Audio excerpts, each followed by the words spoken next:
Bonjour à tous et bienvenue dans la vidéo des débriefings, pardon j'ai du mal, ce mercredi 25 mars sur le système Full King dans le Dow Jones sans tick toujours.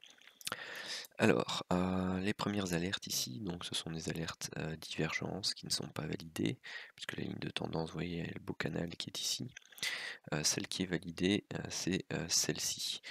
Pourquoi? Parce que ici vous aviez une ligne de tendance qui, à la base, était comme ceci. Vous voyez, donc il y a une petite mèche là, donc j'adapte ma ligne de tendance, un petit break, donc j'adapte ma ligne de tendance, de nouveau une bougie d'hésitation, j'adapte ma ligne de tendance, et ainsi de suite, pour arriver jusque là où on a vraiment le beau break. Alors moi c'est comme ça que je procède, pour éviter justement d'avoir des faux petits breaks et d'avoir un rebond après.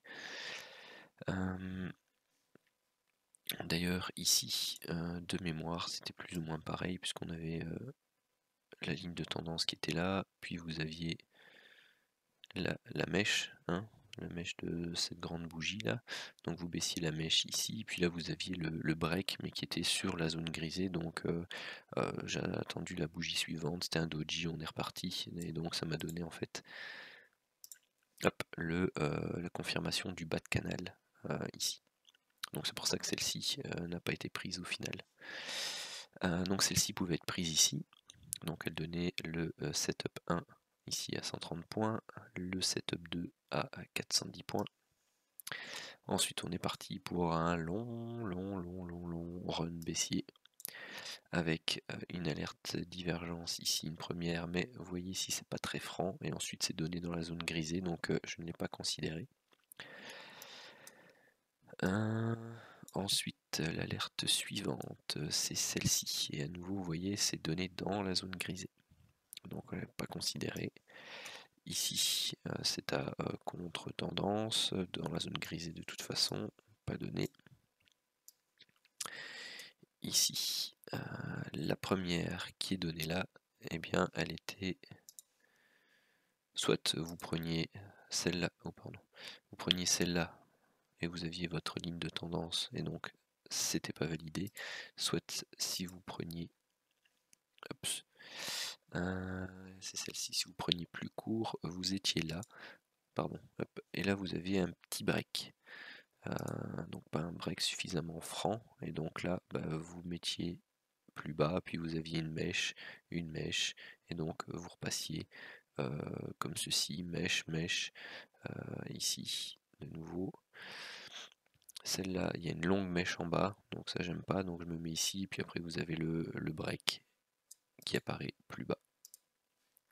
Et vous avez toujours une alerte et divergence qui confirme, bien entendu, pour la suite. Donc là, vous voyez, c'est pareil, hein, je l'ai mise là, mais vous aviez la mèche, ici, du petit pendu, et puis là, vous aviez le break, vraiment franc.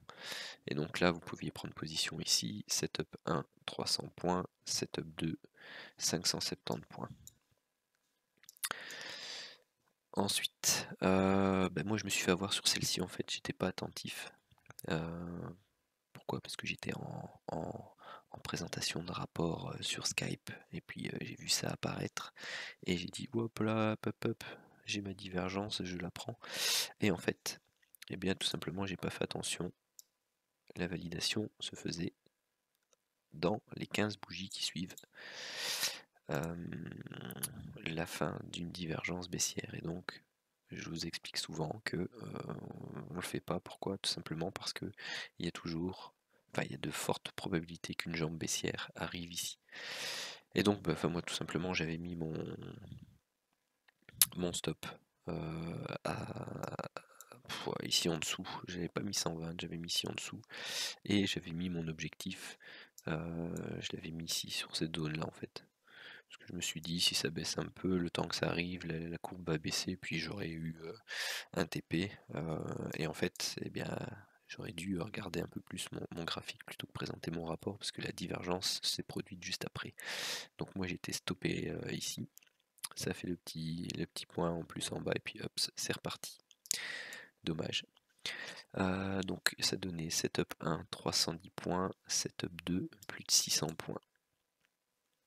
Ici, ensuite tout ça c'est zone grisée, pas d'alerte. Celle-ci était validée par le gros chandelier qui est ici à nouveau, hein, vous partez de là, mèche, mèche, mèche, hop, et puis en fait vous arrivez à celle-là qui break vraiment.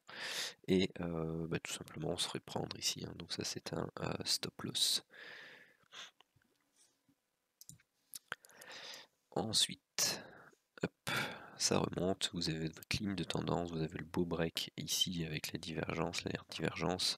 Vous allez rechercher l'objectif du setup 1, 140 points, et pour le setup 2, voilà, enfin ça remonte fortement ici, donc vous pouviez sortir au break de la MM50 ou ABE. Étant donné la forte impulsivité haussière de l'indice, c'est le genre de situation dans lesquelles il faut éventuellement pas hésiter à sortir au break de la MM50, quitte à chercher à reprendre plus haut. Donc ici vous aviez une alerte divergence mais qui est donnée au niveau de la zone grisée. Parce que en fait vous arrivez ici, vous avez la mèche, hop, mèche, mèche, et puis le break en fait se fait ici. Donc là, on oublie, celle-ci pareil dans la zone grisée, puis ensuite ça monte, ça monte, ça monte, première alerte invalidée, et vous voyez l'indicateur remonte, invalide celle-ci, et derrière vous en avez une autre, qui elle par contre elle est bien validée, même s'il y a le petit up après. Vous allez rechercher l'objectif du setup 1, et à nouveau ici, sortie au break de la MM50. Alors quand vous voyez aussi ce genre de choses, n'oubliez pas de vérifier de temps en temps votre ATR sur le 4 heures.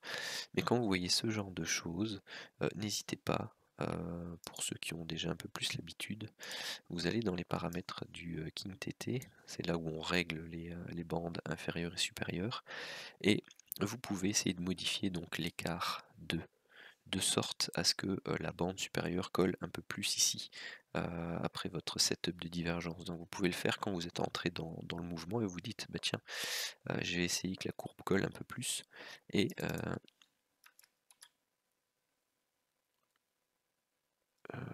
c'était ça? Non, c'est pas ça. Il me semblait bien. Hop, il manque un 0, voilà.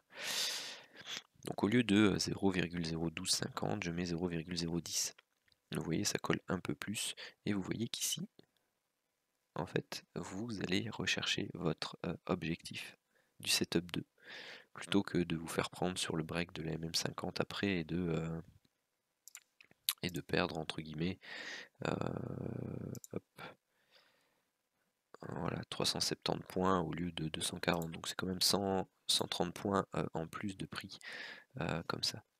Et vous voyez qu'après, hop, ça latéralise vraiment bien, et ça borne mieux le range ici latéral.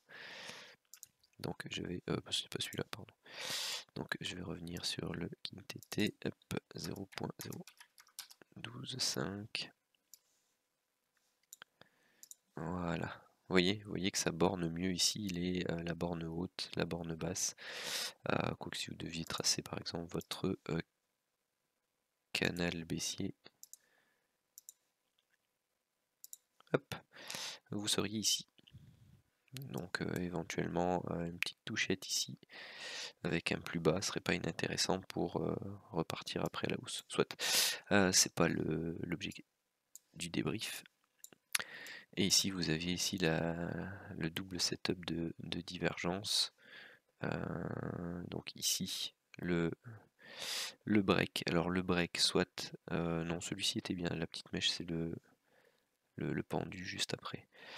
Donc vous alliez rechercher l'objectif du setup 1, 125 points, et là au niveau le break de MM50 de nouveau, vous partiez.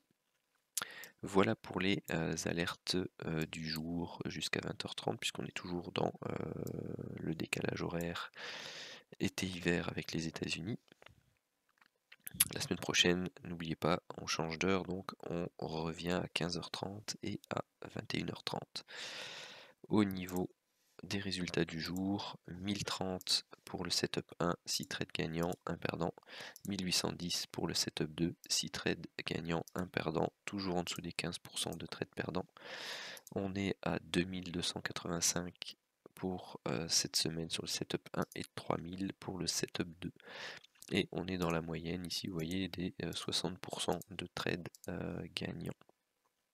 Voilà, sur ce, je vous souhaite une très bonne soirée.